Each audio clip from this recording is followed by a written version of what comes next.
ये देखें कितना अच्छा स्प्रे हो रहा है, बड़ा यूनिफॉर्म स्प्रे हो रहा है और तमाम लाइनों के ऊपर बेहतरीन स्प्रे ये कर रहा है और आसान भी है। 13-14 फुट की ये बेल्ट है जो ये स्प्रे कर रहा है। ये फार्म पे ही हमने बनाया है अपनी सहूलत और आसानी के लिए। ये आप देखें जी, मैंने कहा आपको शेयर करें और आपको दिखाएं। लेकिन दोस्तों इस तरह आप भी सोचा करें अपनी सहूलत आसानी के लिए, अपनी काश्तकारी को आसान बनाने के लिए।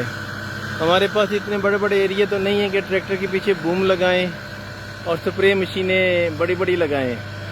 तो ये चूँकि पठवार का इलाका है, हमारे छोटे छोटे प्लाट होते हैं, 12 कनाल 14 कनाल के प्लाट होते हैं, तो उसमें हमें छोटी छोटी चीज़ों के साथ गुजारा करना होता है। तो ये हमने कल ही फार्म पे बनाया है, तो आज इसका भी ये डेमो दे रहे हैं। अब इसमें सुंडी के अगेंस्ट एमामेक्टिन और लीफेरॉन ये स्प्रे कर रहे हैं, ये देखें आप। और साथ हमने इसमें थोड़ा सल्फ़र डाला है और जिंक डाला है जी।